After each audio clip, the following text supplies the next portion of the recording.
মামুনার কি খবর?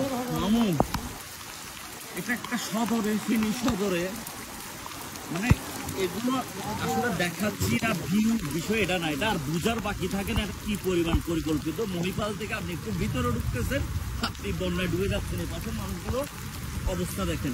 এটা আমি একটা টাউনে আছি, আল্লাহ মালিক, তাওয়াক্কুল একমাত্র আল্লাহ। বেশি বেশি দোয়া করেন যাতে আল্লাহ তাআলা আমাদেরকে উদ্ধার করে। ফেনীর অবস্থা খুবই ভয়াবহ।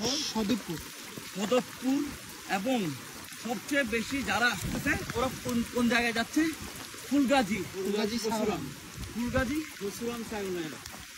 পরশুরাম ছাগলনাইয়া। কিন্তু আশেপাশে আমরা যে হাইওয়ে দিয়ে আসতেছি, আশেপাশের হাইওয়ে ডোবা, বৃষ্টিপাত বাড়তেছে।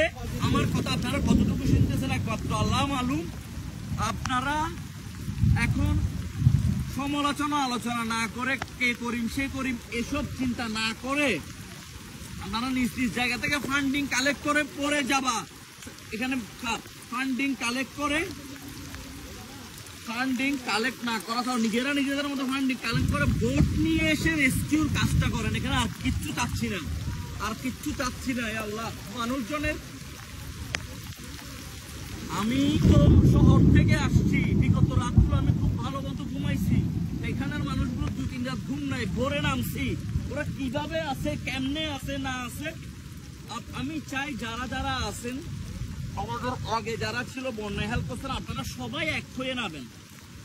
এখানে বিভেদ করিয়েন না, ঝামেলা লাগাইয়েন না, বিকাশ টিকাশ এসব নাম দিয়ে কিচ্ছু করিয়েন না। যেমন আমাদের টিম গঠন করছি আমরা চট্টগ্রাম থেকে, আমাদের মেয়েরা সব মিলাই। এই বিষয় নিয়ে পরে বলতেছি। আপনারা বিষয়গুলো বুঝেন, বুঝে আমল করেন, বেশি বেশি দোয়া করেন।